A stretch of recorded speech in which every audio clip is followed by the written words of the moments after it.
नमस्कार, मैं अमित सिंह आपका एसके बुक्स के ऑनलाइन प्लेटफॉर्म में स्वागत करता हूं। आज के इस वीडियो में हम एसएससी एमटीएस का जो 4 मई का पेपर है, 4 मई 2023 का फर्स्ट शिफ्ट का मैथमेटिक्स का पार्ट सॉल्व करेंगे। ठीक है, तो क्वेश्चन स्टार्ट करते हैं। क्वेश्चन नंबर 1 क्या कह रहा है? पहला सवाल कि शांति की 3 पुत्रियां हैं, ठीक है, और इनकी औसत आयु कितनी है? 15 वर्ष है। 3 पुत्रियां हैं तो उनकी औसत आयु कितनी है? 15 की है। तो कुल आयु कितनी हो जाएगी? कुल आयु हो जाएगी तीनों पुत्रियों की मिला के कितनी? 15 3 45। ठीक है, यदि उसने 11 वर्ष की एक बच्ची को गोद लिया तो नया औसत क्या होगा? ठीक है, नया औसत क्या होगा? तो 11 की नहीं ली तो अब क्या होगा? 45 प्लस 11। ठीक है, और अब पहले 3 थी, अब ये कितनी होगी? 4 बटे में 4। तो याद आएगा 56 बटे में 4, याद आएगा हमारा 14। ठीक है, तो नया औसत क्या जाएगा हमारा? 14। Option C is correct answer. ठीक है, आगे बढ़ेंगे। क्वेश्चन नंबर 2 क्या कह रहा है? यदि P का 20%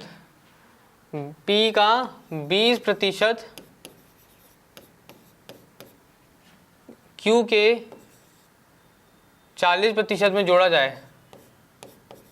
ठीक है, तो परिणाम में Q का 80% आता है। तो 80% किसका? Q का आता है।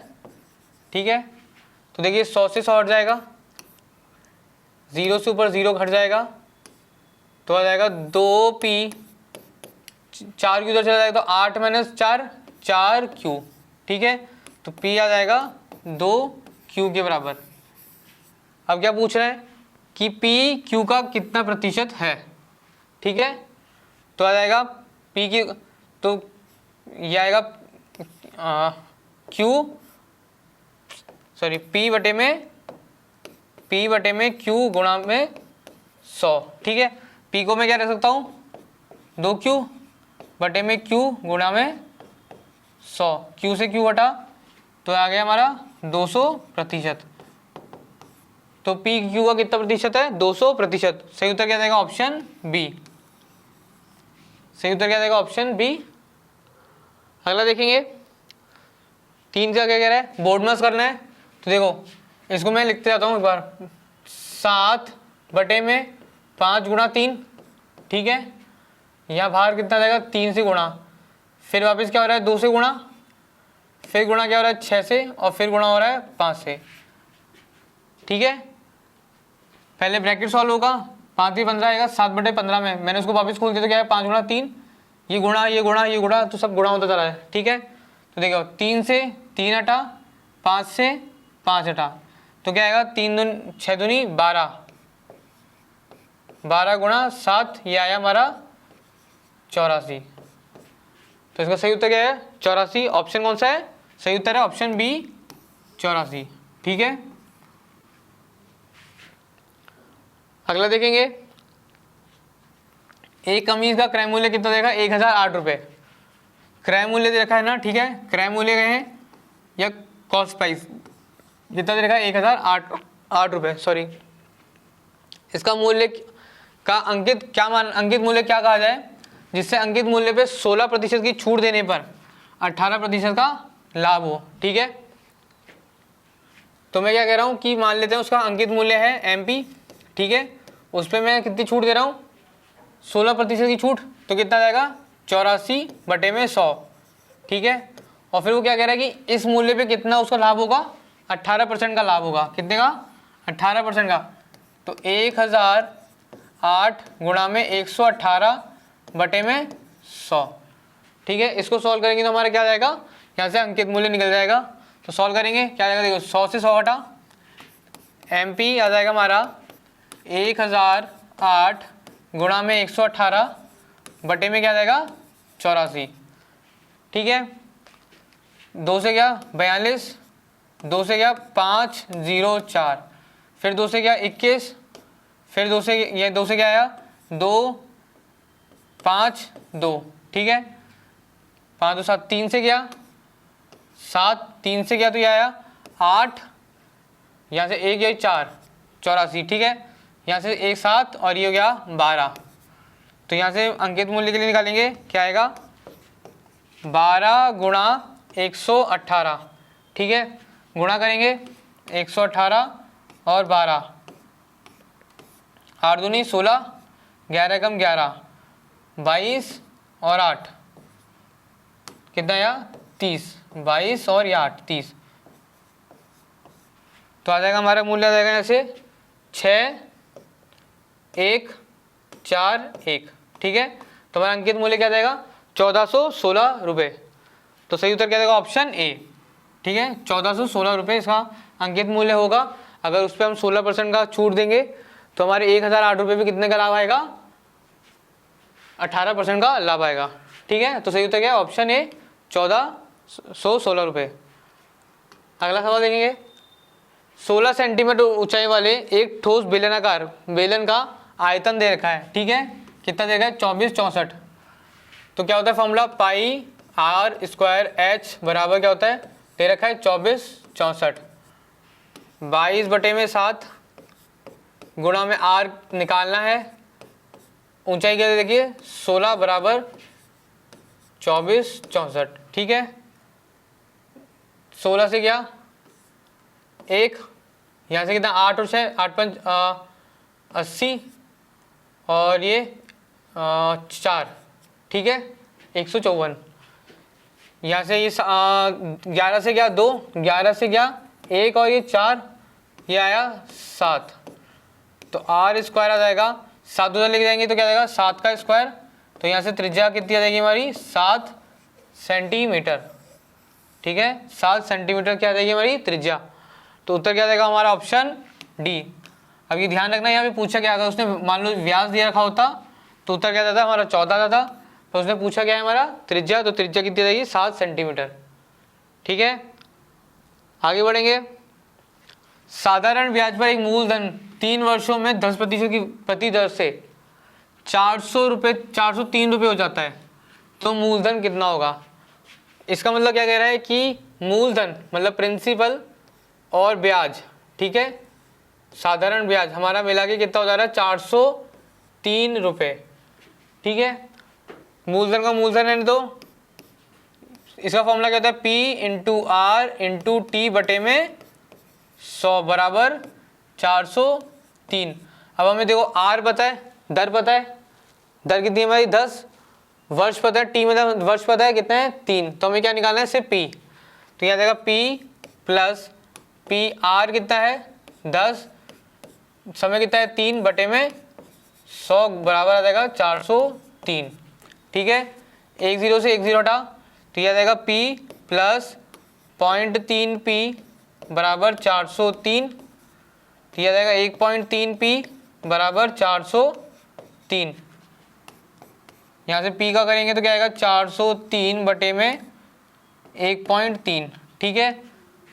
यह आ जाएगा हमारा 310 रुपये। तो हमारा मूलधन कितना आ जाएगा हमारा 310 रुपये, ठीक है। सही उत्तर क्या आएगा ऑप्शन सी। क्लियर है। आगे बढ़ेंगे, एक मैदान एक समकोण त्रिभुज के रूप में है, ठीक है। समकोण त्रिभुज के रूप में ऐसा होता है, ये लंबाई, ये इसका आधार और ये इसकी हमारा विकर्ण, ठीक है। अब क्या बोल रहा है कि उसका क्षेत्रफल क्या होता है, उसका क्षेत्रफल निकालने का फॉर्मूला क्या होता है हमारा 1/BH, ठीक है सॉरी LB, ठीक है। उसने क्या क्या दे रखा हमें, उसकी आधार की लंबाई दे रखी उसने, आधार की लंबाई कितनी है 500 है। हमसे उससे क्या पूछा है उसकी ऊंचाई पूछा है, तो उसकी ऊंचाई निकाल लेंगे। और ये दे कितना दे रखा है हमारा उसका क्षेत्रफल 25,000 रुपये, 25,000 वर्ग मीटर, ठीक है। तो 2 0 से 2 0 कैंसिल, 5 से गया कितना हो गया 5 50। तो यहाँ से L कितना आ जाएगा 100, ठीक है 100 मीटर। तो उसकी ऊंचाई कितनी आ जाएगी 100 मीटर। ऑप्शन कौन सा हो जाएगा सही, ऑप्शन बी, ठीक है ऑप्शन बी सही उत्तर हो जाएगा 100 मीटर। अगला सवाल देखेंगे, क्या बोल रहा है कि एलसीएम निकालना है हमें किसका, ये जो हमारे भिन्न दे रखे उनका। अब देखो जब भी भिन्न का हमें एलसीएम या एचसीएफ निकालना हो तो हमें पहले क्या करना होता है, उनको सबसे सिंपल फॉर्म में लाना होता है। तो ये हमारे सिंपल फॉर्म में है, ये भी है और ये भी है। अब एलसीएम पूछा है तो इसका मतलब क्या है, न्यूमरेटर, मतलब ऊपर वाली संख्याओं का क्या आएगा एलसीएम और नीचे वाली संख्याओं का क्या आएगा एचसीएफ। तो 3, 5 और 7 का तो क्या आएगा एलसीएम, एचसीएफ किसका आएगा 8 का, 16 का और 2 का।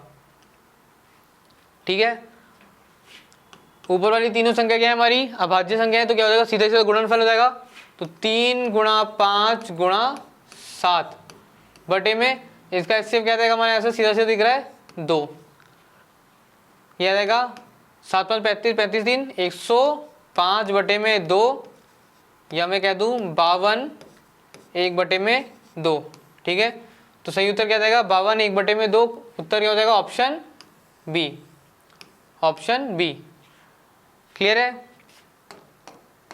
आगे देखेंगे क्या बोल रहा है कि 1200 रुपये की मूलधन राशि 2 वर्ष के लिए 10% की ब्याज पर दर पे अर्जित चक्रवृद्धि ब्याज कितना होगा। ठीक है, तो ब्याज निकालने का फॉर्मूला क्या होता है इसका, P 1 + R बटे में 100 का स्क्वायर माइनस P। ठीक है, यहाँ से आ जाएगा हमारा P हमारा क्या 1200 अंदर लिया 1 + 10, यह आ जाएगा 1 + 10 बटे में 100 का स्क्वायर माइनस 1। ठीक है, 1200 यह आएगा हमारा 110, तो यह आएगा 1.1 का स्क्वायर माइनस 1। ठीक है, 1200 ये कितना आ रहा है 1.21 माइनस 1, तो यह आ जाएगा हमारा 1200 गुणा में 0.21। अब क्या बोल रहा है 12 गुणा 21। ठीक है, 2 2 1 और 4 5,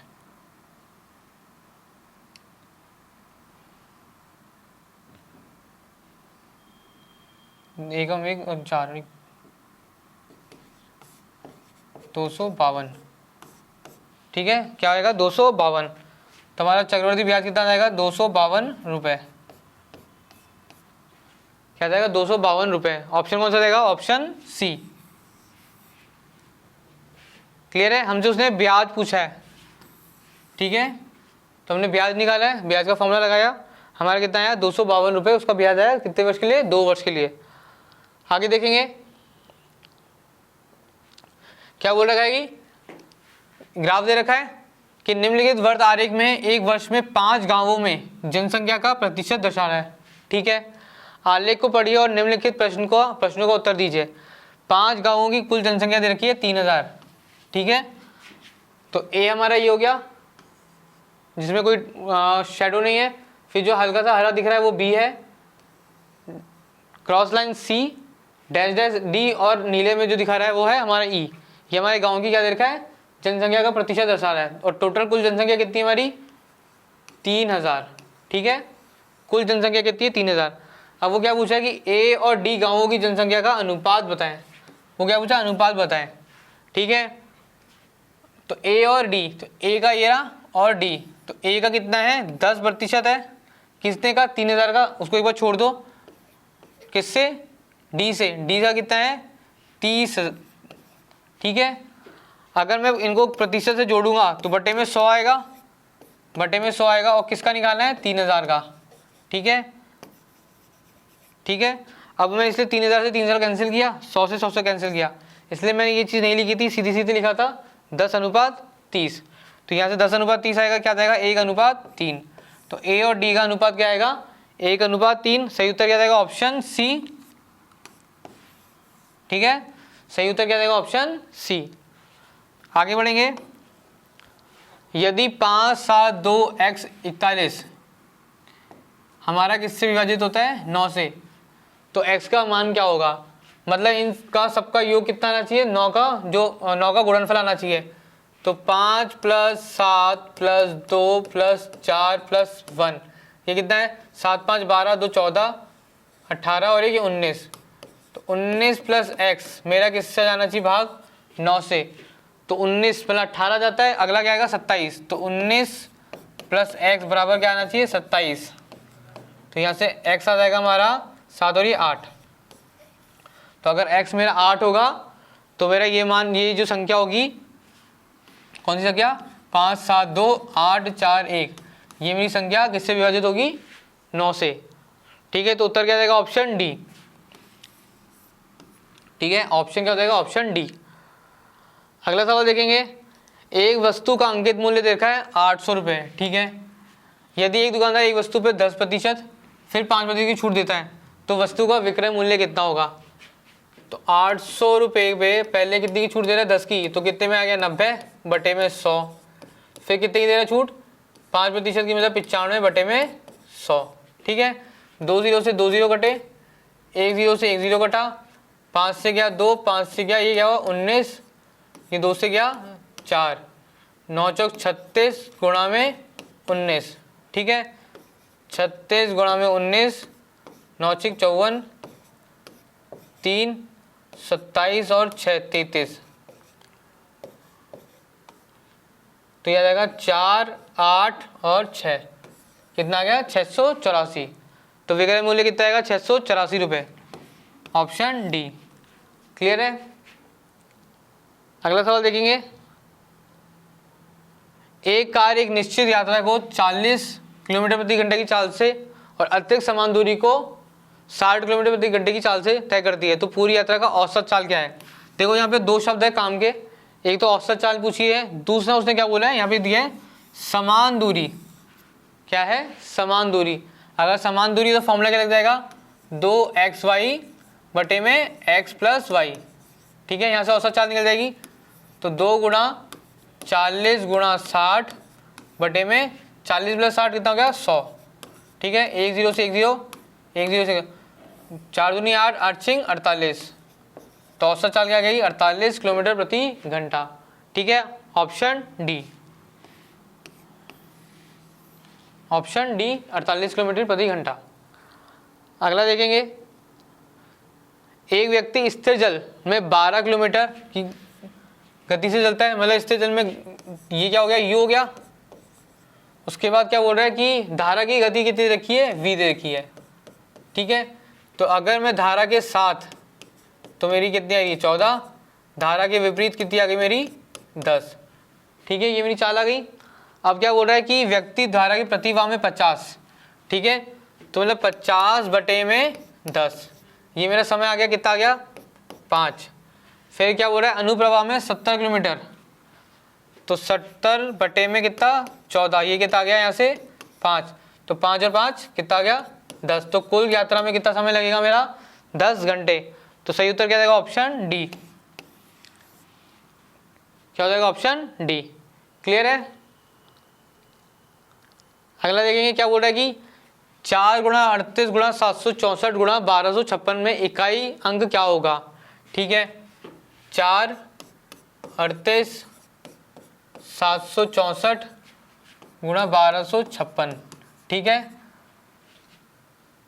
4 8 8 चौक 32, यह आया 2 2 चौक 8, 2 गुणा 4 कितना होता है 8 और 8 छिंग 48, तो उसका इकाई स्थान क्या गया 8, तो मेरा इकाई स्थान क्या आएगा मेरा 8। तो सही उत्तर क्या आएगा ऑप्शन डी।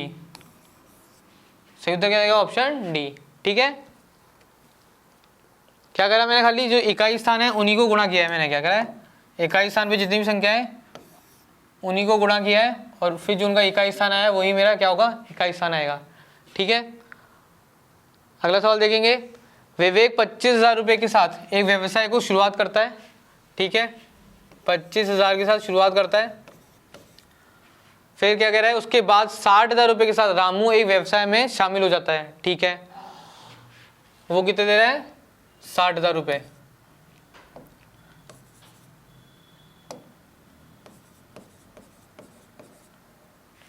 यदि वर्ष के अंत में लाभ समान रूप से विभाजित हो तो रामू का कितने महीने का काम हो, मतलब दोनों का जो हमारा निवेश है वो बराबर होगा। अगर लाभ हमारा क्या है समान है तो ये पूरे साल के लिए हुआ है, ये कुछ महीने के लिए हुआ है। ठीक है। तो हमें वो कुछ महीने निकालें कि कितने महीने बाद निकले, कितने महीने बाद वो शामिल हुआ।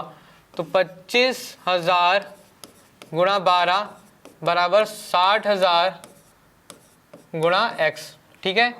ये मेरा समय आ जाएगा, 3 0 से 3 0 कैंसिल, ठीक है। 12 से ये गया 5, ये आ गया 5। तो मेरा क्या कह रहा है कि उसने कितने महीने के लिए निवेश किया। अभी रामू ने निवेश कितने महीने के लिए किया, 5 महीने के लिए।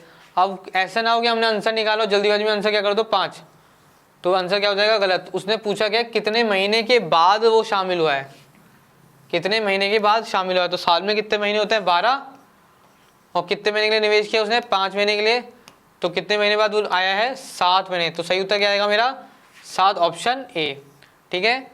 सही मेरा उत्तर क्या है ऑप्शन ए, 5 नहीं है। ये ध्यान रखना 5 आंसर नहीं है। उसने ये क्या पूछा कितने महीने के बाद शामिल हुआ है, ठीक है।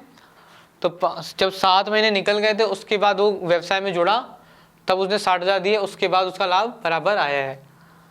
अगला देखेंगे 17 क्या कह रहा है, यदि एक स्कूल में 70% छात्र हैं, लड़के हैं और लड़कियों की संख्या कितनी है 345, तो कुल छात्रों की संख्या क्या है।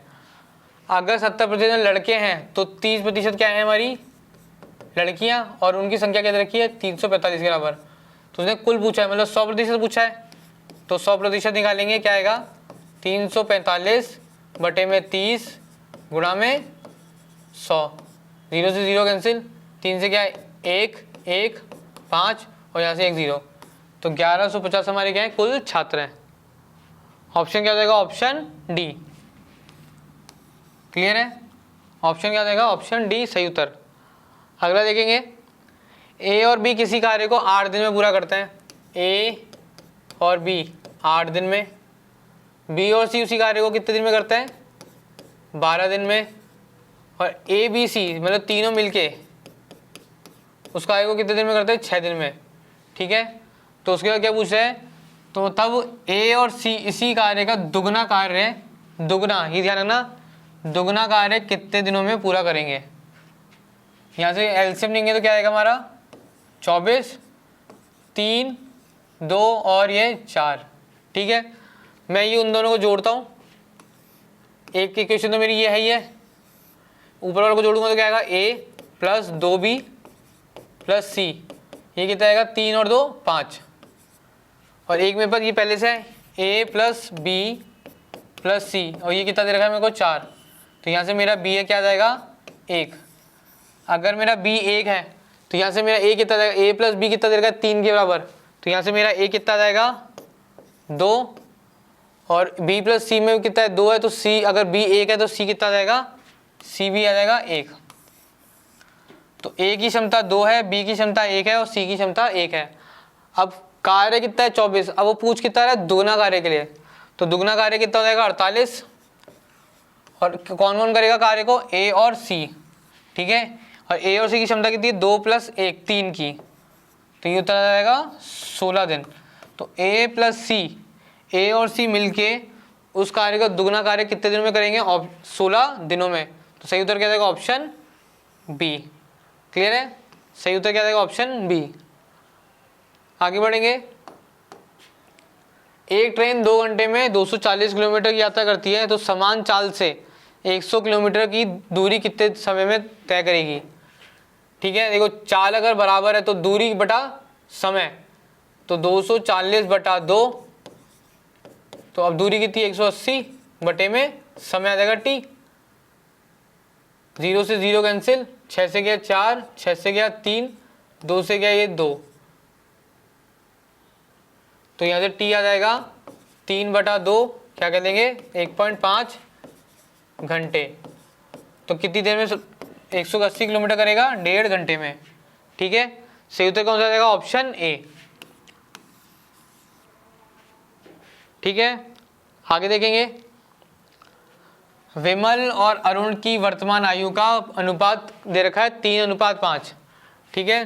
3:5 दे रखा है, और उनका योग कितना दे रखा है 80 का, तो 3 और 5 3x प्लस 5x किसके बराबर है 80 के, तो 8x किसके बराबर आएगा 80 के, x यहाँ से क्या आएगा 10, तो मेरी आयु कितनी आ जाएंगी 3x मतलब 30 और 5x मतलब 50, ठीक है। अब वो क्या पूछा है कि 10 वर्ष बाद उनकी आयु का अनुपात क्या होगा। तो 10 इसमें जोड़ेंगे तो क्या हो जाएगा, 10 वर्ष बाद 40, और इसकी भी 10 वर्ष बाद इसकी भी बढ़ेगी आयु, तो ये कितना हो जाएगा 60 का।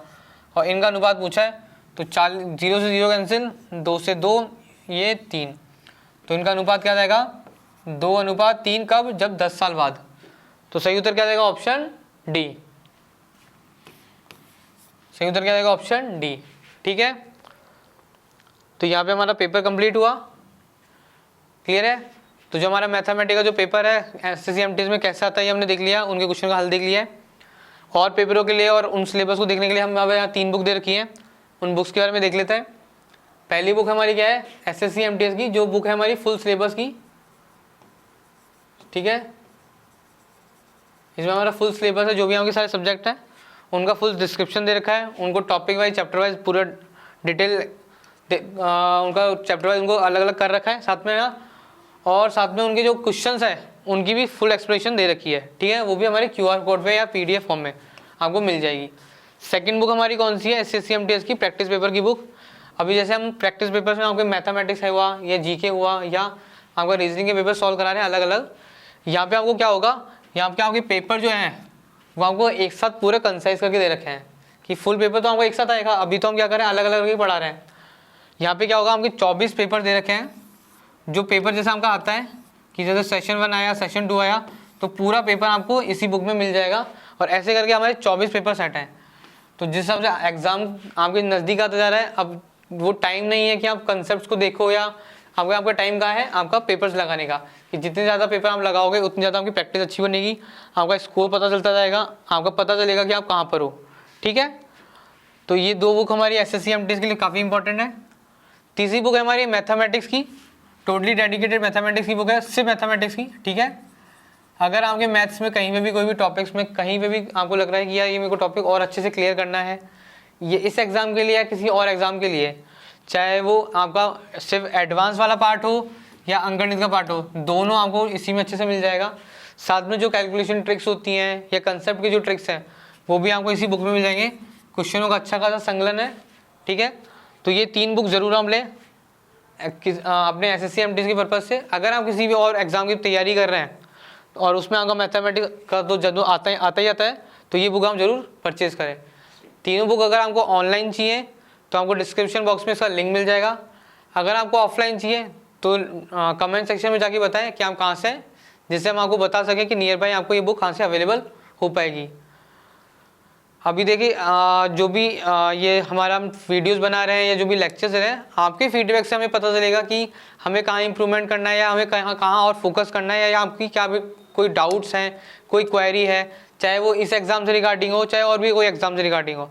आप अपने कमेंट सेक्शन में जाके ज़रूर बताएं कि आपकी जो भी क्वेरी हो, ठीक है। आपके कमेंट, आप चाहे वो वीडियो देखो या ना देखो, हमने कितना देखा है, आपका एग्ज़ाम से वो कितना रिलेट करता है नहीं करता, पर अगर आप हमारे चैनल से जुड़े हुए हैं या अगर आप अपने दोस्तों को जोड़ना चाहते हैं, आपको अगर लगता है, तो कमेंट सेक्शन में जाके अपना फीडबैक ज़रूर दें, अच्छा बुरा कैसा भी हो, पर अपना फीडबैक ज़रूर दें, क्योंकि उसी से हमें पता चलेगा कि हम किस राह पे हैं, आपको वो कितना समझ में आ रहा है या कितना नहीं आ रहा है, ठीक है।